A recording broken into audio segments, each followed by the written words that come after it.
All right, good afternoon, everybody. My name is Jacob Frey. I'm the mayor of Minneapolis, and we're here with a team that has been promoting a cornucopia of transportation options. And the fact that the bus is riding by right now, that we've got bikes and scooters all around us, is indicative of what we're pushing for.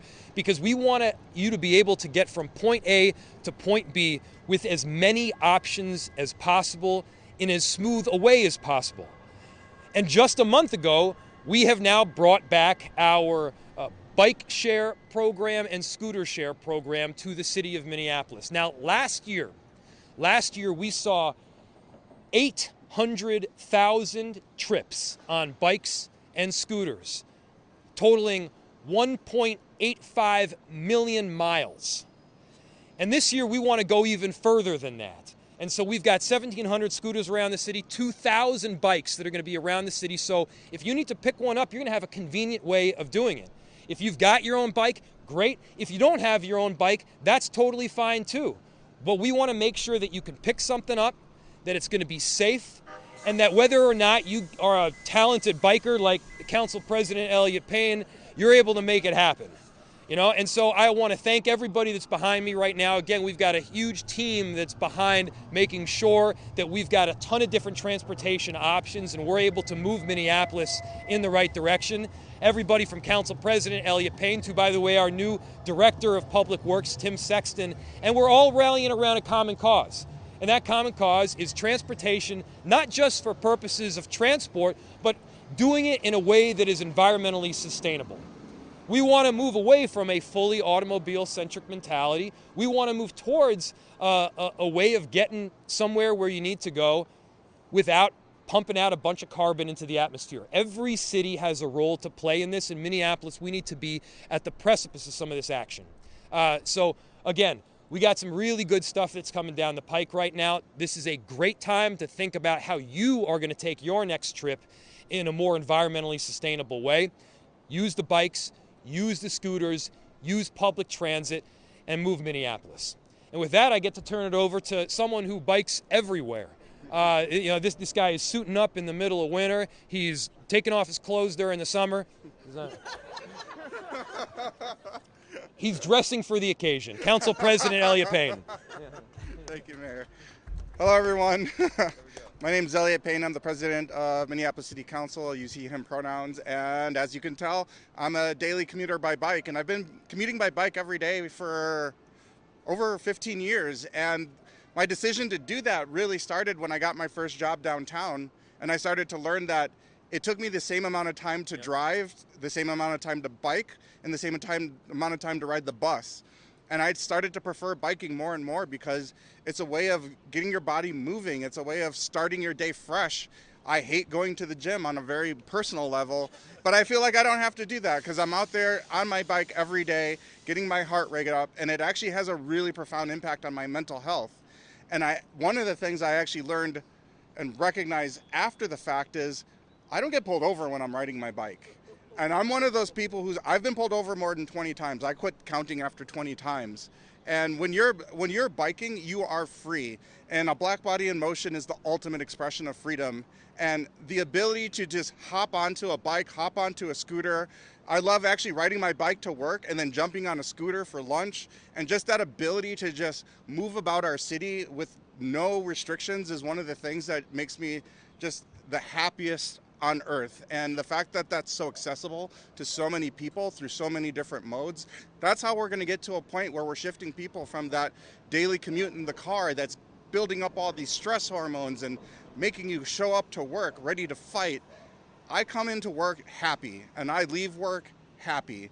What happens in between, that's a different story, but that bookend is something that really is a profound impact on both your physical and mental health. And so us making those really deep systemic investments into that is how we're going to make this accessible to everyone. And that's why I'm so excited to introduce our new Director of Public Works, Tim Sexton. There you go. Well said.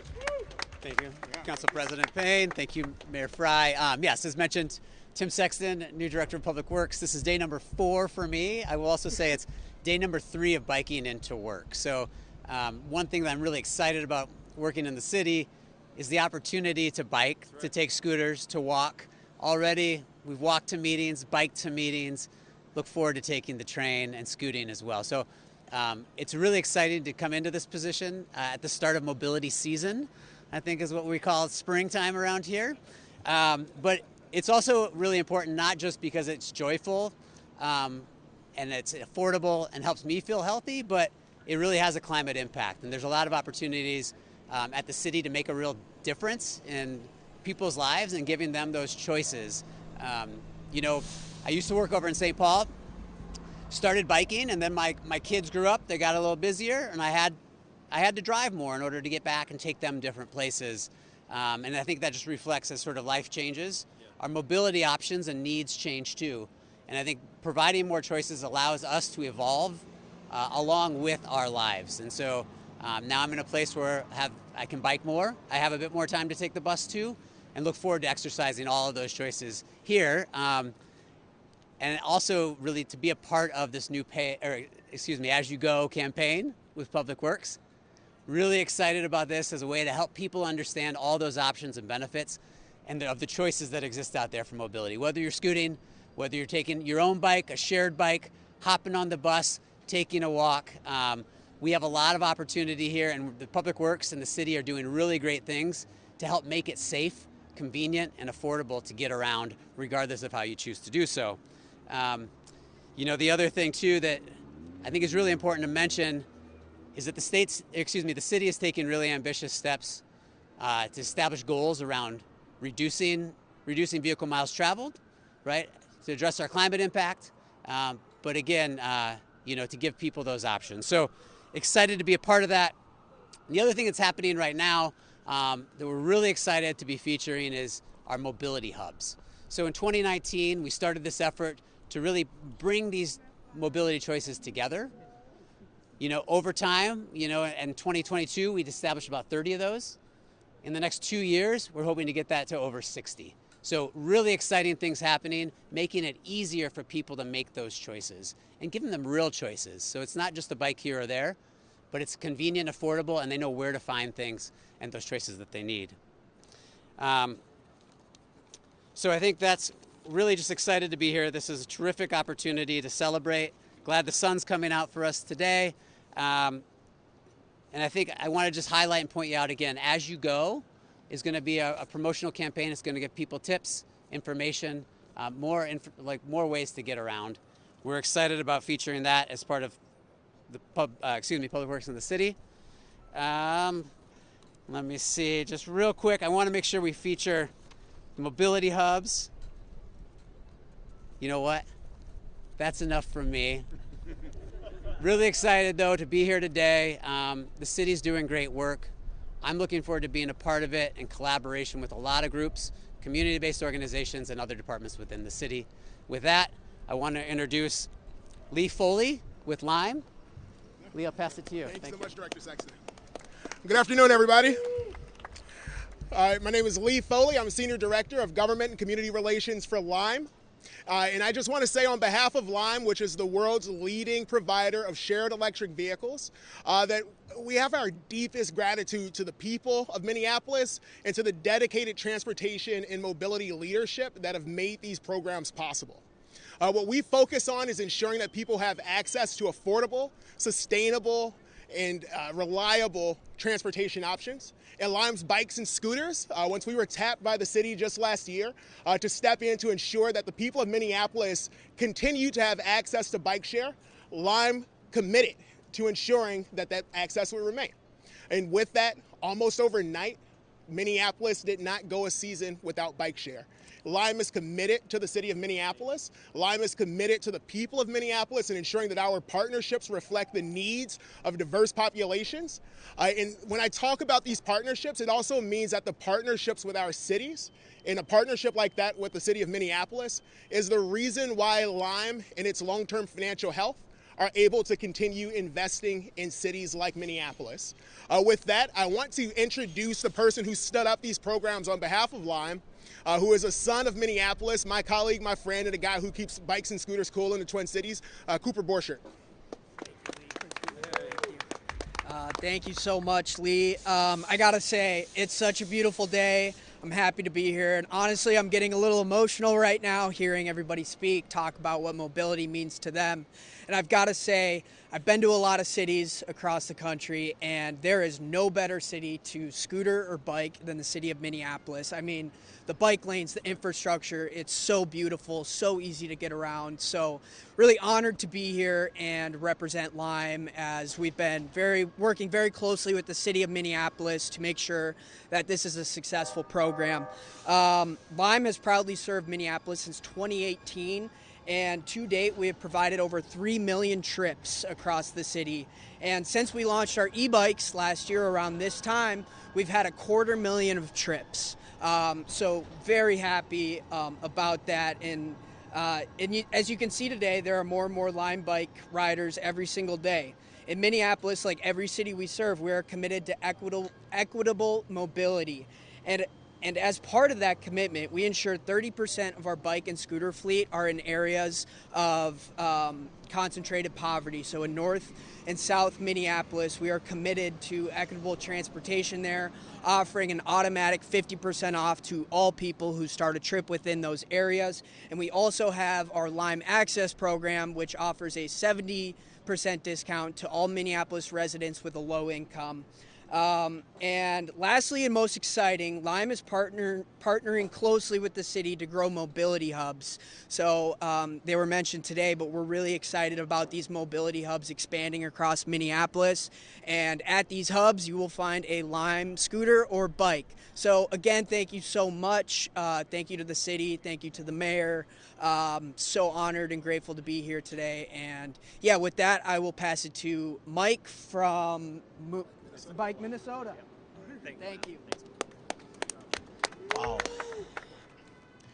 What an honor it is to be here representing thousands of members of the Bicycle Alliance of Minnesota around the state of Minnesota and here in Minneapolis, in beautiful downtown Minneapolis, one of the beating hearts of the most vibrant, bikeable, walkable metro in North America. It's really incredible. Every time somebody comes up with a new idea and might take the lead, there's just another great announcement, great program, great commitment to transportation equity coming out of the Twin Cities, and we're here to celebrate one of the latest ones today. I thank the team behind me for helping make this possible. Minneapolis's goal of 60% of trips by transit by 2030 is aspirational, it's powerful, and every trip that we take, not in an automobile, is a commitment in the health of our children, the environment of our community, a stable climate for the future, and the wealth of our families. We at Bike Minnesota are incredibly excited to support Minneapolis and every other city making these investments. Thank you for all that you do. Thank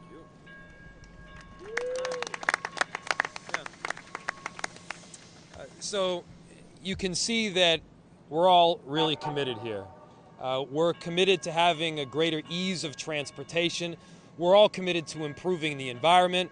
We're all committed to improving our collective mental health and the health of our communities. And you know, whether that's the way that Council President Elliott Payne does it, or picking up a scooter or riding the light rail, or getting a bike like Kwaku over here, who I just met. Is it a coincidence, by the way, that you're here, or are you here for this?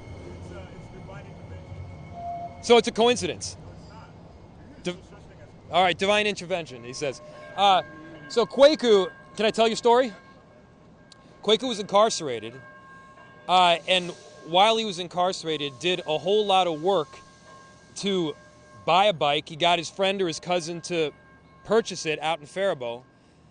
He then got out of jail, got the bike, and now is doing like 50 miles a day all over Minneapolis and the Twin Cities, and photographing the city along the way. So it's this beautiful story of someone who grew up in Ghana, came out to the States, went through a rough time, but now is embracing the city and is experiencing the city on two wheels. Yeah, come on. This is Kwaku, everybody. Hi, how you doing? Tell me what your name is. My name is Kwaku Bruce, Kwaku Bruce. I was just with Behind Bars Bike Shop in Northeast 2 days ago, Yeah. and they had a guest rider from Texas. Yeah. And we did a route from Northeast all the way to, I think, Edina and back.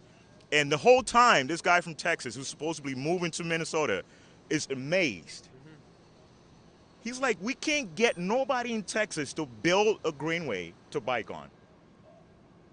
And I ask myself all the time when I moved to Minnesota from New Jersey 15 years ago, why have I stayed? I'm from a tropical region. We get this like, what, 2 months? And then we're freezing. Why do we stay? It's because of the amenities that, you know, wonderful people like this, you know, mayor we have can, you know, advocate for us and get done. So I appreciate it. I appreciate you. I'm going to stay in Minnesota. I'm going to establish myself in Minnesota. This is great. Even if I move back to Africa, I'm going to be in Minnesota. Oh, so I thank you so much. Thank you, man. Thank you. Thank you. Thank you. I appreciate you. Thank you. Well, wow. Sometimes you call an audible and it doesn't work out so great. I've certainly done that before, but this is a big reason why we do this work. It's Kwaku. So with that, we'll open it to any questions you might have. I have a question. Okay, when you ride the train, as far as transportation, I was robbed. They didn't get my scooter. What are you doing to stop crime on the train? When you're on the bus, it's harder for them to do their little gigs. But you have fentanyl, meth. There's children on the train. They're being exposed to this every day. And then you got Mary, who's the lead prosecutor. People died. She's shot. Two kids got, or a woman got shot, but Mary trying to charge him as juvenile. Let me answer your question. What do you do to help people? Because listen, sir. Sir, if you would just let me answer your question. Sir. Yes, I got a few other people. It's a fair question. What are we doing to make the travel safe, specifically on the light rail? So, look, some might say that the city of Minneapolis itself doesn't have authority over the light rail, but we have partnerships that do. We work with people that do, and they're doing everything that they can to help make it safer. So we have a partnership that is going to be going into place with Metro Transit to make sure that when you ride the light rail, it's safe.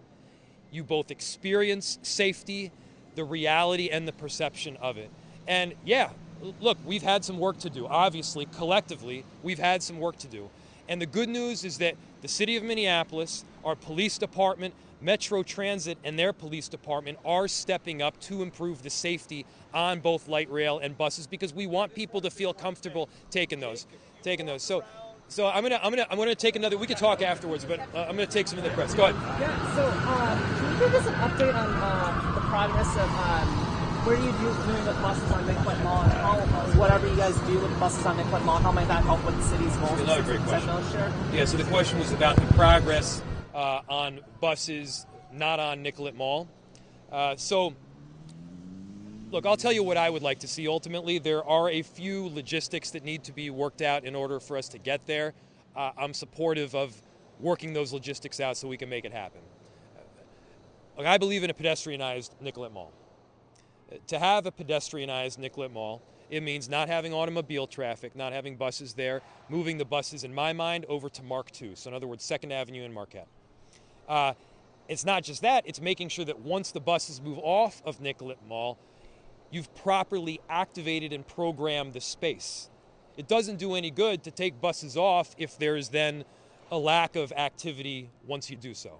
And so we're now working on both of those tracks parallel right now. We're working with Metro Transit and the Metropolitan Council to figure out a strategy.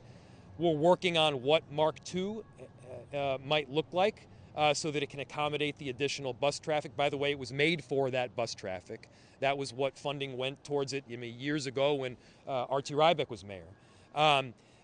We don't have a final call yet, but yes, we are walking down that road. Other questions? First of all, any other questions here? Mr. Frey, have you ever been robbed in Minneapolis? No. All right. Thank you. Not for the mayor. So you guys might be aware we have a thing called winter here in the Twin Cities, and I'm wondering if Lime or even Vales here have any strategies to address use of bikes and scooters in the winter. Yeah, that's a wonderful question. Again, Lee Foley, Senior Director of Government Community Relations for Lime. I've biked the city several times.